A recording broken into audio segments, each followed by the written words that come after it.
Hey, this is Mad Hatter, and today I'm here to talk about edge detectors, meaning edge of a pulse detector.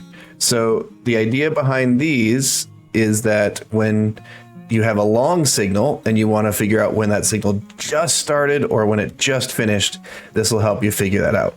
I need it on a circuit over there. And the circuit over there is basically taking items in, and I want to make sure that I can tell when the items stop. So you can imagine this button is items coming in, and every once in a while there's just like a period where there isn't any items. And you can see if I keep pushing this button, it's like items coming in, and I want to tell when the items stop coming in forever. And that's what's simulated by me stopping pushing the button. And you can see this clock burns out, or this delay circuit burns out, and then this red line turns off. And this is by no means comprehensive, so we're just going to talk about them and see where this goes. So there's two classes here. There is rising edge and falling edge. What rising edge means is that it blinks when it turns on. Let me hook up these ones that make noise. So when I push this button, they all blink on this side when it turns on. See, they all blinked, and none of them blink when it turns off. You'll see torches blink or whatever, but you will not see the lamps blink when it turns off. On this side, this is a falling edge monostable circuit, meaning you will see the lights blink when the signal turns off and only when the signal turns off. So we're going to talk through each of these and get to it. We're going to start with the rising edge because, well, there's more of them, and I think the falling edge are more useful. So we'll say that for the end of the video. So this first one is actually a block that we're going to power. And usually this gets powered with a piece of redstone dust, a piston facing upwards. This can be a normal piston or a sticky piston. If it's a normal piston, you can use falling sand. And then something to pick up the signal. So I'm going to turn this around this way. So you see that that repeater turned on.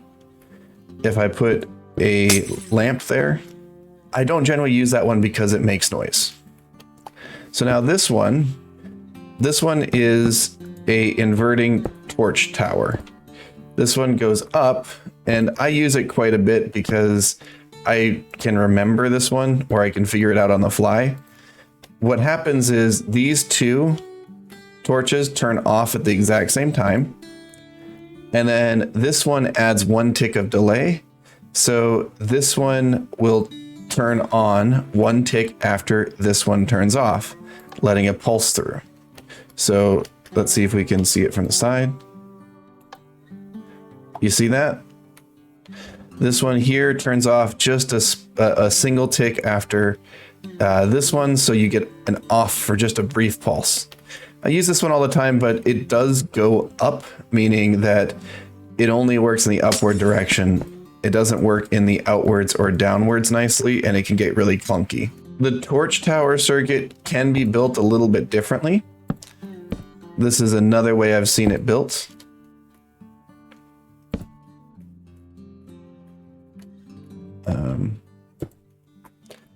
So it's not quite as tall.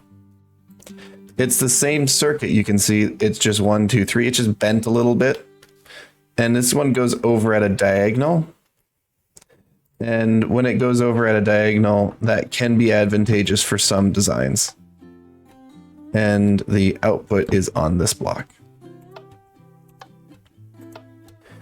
This one is one I just recently learned of, and I used it in one of my recent farms, which I haven't put a video out on yet, but it's useful because the observer might pulse twice, but it only pulses into this block when it's away. So you can see it's another one that makes noise, but it's nice for stabilizing observer piston loops. So this next one is basically this one here, but rearranged so it's horizontal. So this one, you need a hard input. So this is our input.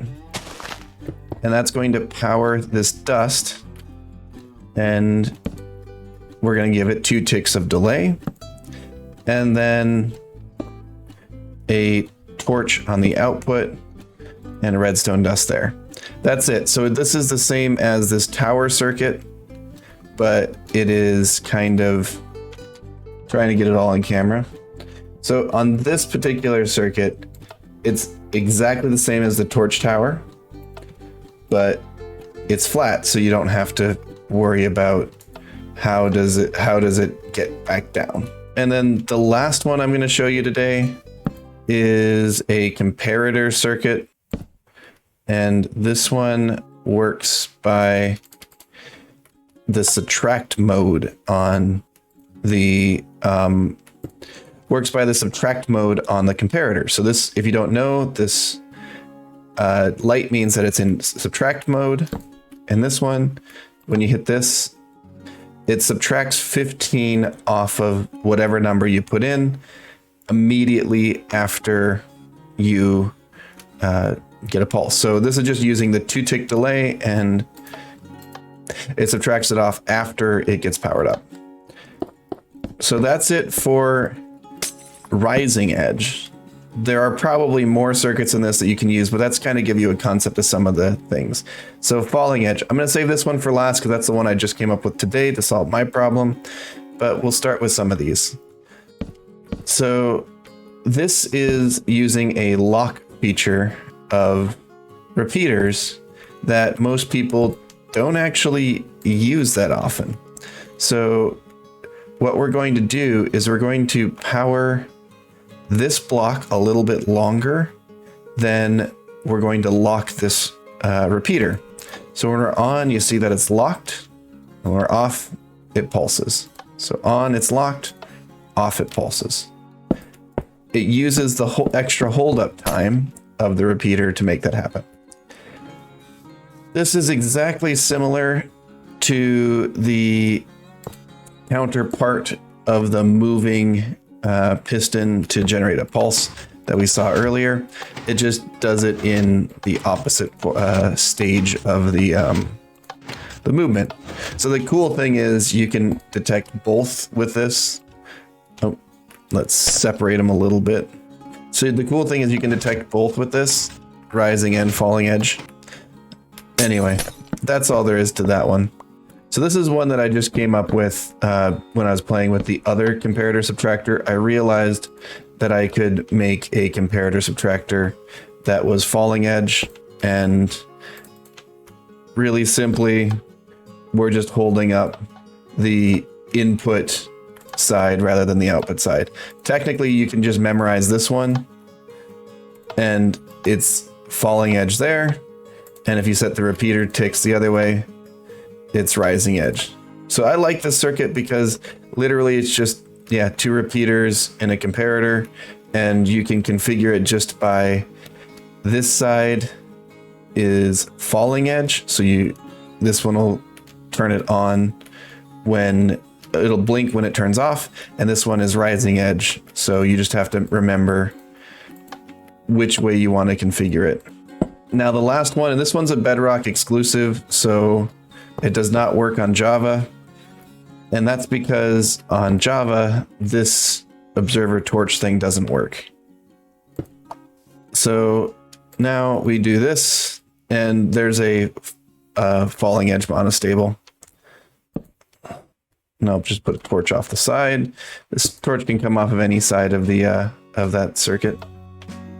So the way that this one works is the observer sees the change, it relays it to the next observer, and then this torch turns off for a tick, but this repeater powers on the other one, powers on the block, so that the torch being off doesn't matter when the repeater's on, but it does matter when the repeater's off. The reason I have 2 observers here is to get the delay correct. And the reason for that repeater is so that it doesn't go back into the observer's view and create a loop. Anyway, This is Mad Hatter, and I hope you find uses for these falling edge, rising edge monostable circuits. Anyway, I think that is it for me. If you like the video, like the video. If you are not subscribed, please subscribe. And that is all I have. Thanks for making it to the end. Bye.